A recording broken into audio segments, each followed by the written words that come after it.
Well, as the weather cools off, it can be completely overwhelming to know what jacket to select. Right now, there are a ton of opinions on what the best jacket is, but what is the best jacket for you?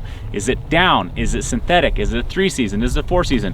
What's the new technologies and coatings coming out? They all play a factor in helping you make that choice. Showing up to the trail with the wrong jacket can completely ruin your trip. So in this video, let's compare down versus synthetic and have ourselves a showdown. 800 or higher fill power down still has the highest weight to warmth ratio of any insulation. It's durable, washable, and just plain warm. However, down does have some downsides to be aware of. It's more susceptible to lose warmth when it gets dirty. It must be sewn into tight baffles to keep them from shifting all over the jacket. Fabrics must be down-proof, which typically means not very breathable, and it can be susceptible to losing loft from water, even resulting in complete failure in some extreme conditions. So what does that mean to you personally? It means that typically the best applications for down are in jackets that need very high warmth to weight ratios. Lightweight sweaters made with down often aren't any more warm than a synthetic piece because it has to have so many baffles to keep down from moving. Every stitch is a cold spot and another point to reduce durability and increase wind penetration. Due to the downproof fabrics required, they also do not breathe very well, meaning that they are best for sitting still or stagnant.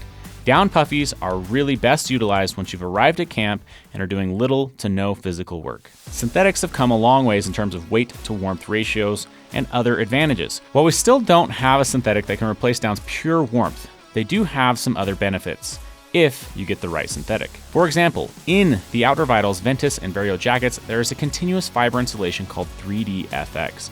Because it is a continuous fiber, it allows you to utilize very few stitched baffles for added warmth and durability. It keeps wind, water, and dirt out of penetrating the jacket and insulation and holds warmth better. This essentially means it doesn't need to be as lofty as a down piece to have the same warmth. Also, with a continuous fiber insulation, there's no need for a downproof fabric, allowing for a much more breathable fabric to be used. This often means it can regulate your body temperature from getting too hot more efficiently. There is some also added peace of mind knowing that if the jacket got wet from water or sweat, it would not lose loft. So what are the downsides? It's more bulky and heavy to get the same amount of warmth as a down jacket. And that is more and more noticeable the warmer the jacket is meant to be.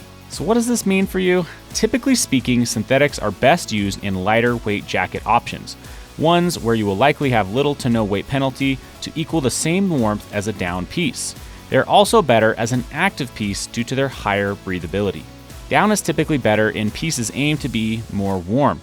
Utilizing down in a non-active or static scenario is often best. You might also be asking, what about moisture? I'm scared of getting an insulation wet. While this is a more real fear in jackets than in, say, a sleeping bag, innovations like Hyper-Dry's wax-based DWR coatings give massive advantages to down.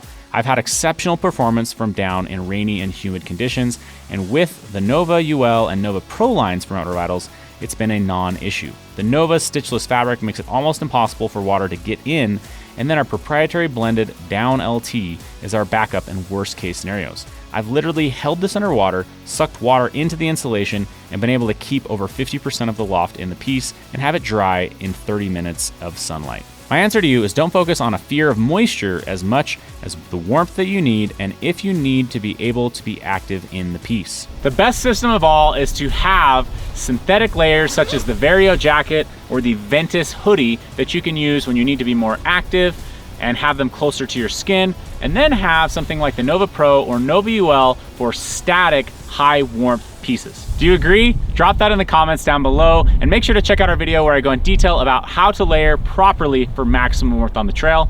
We'll see you guys in the next one.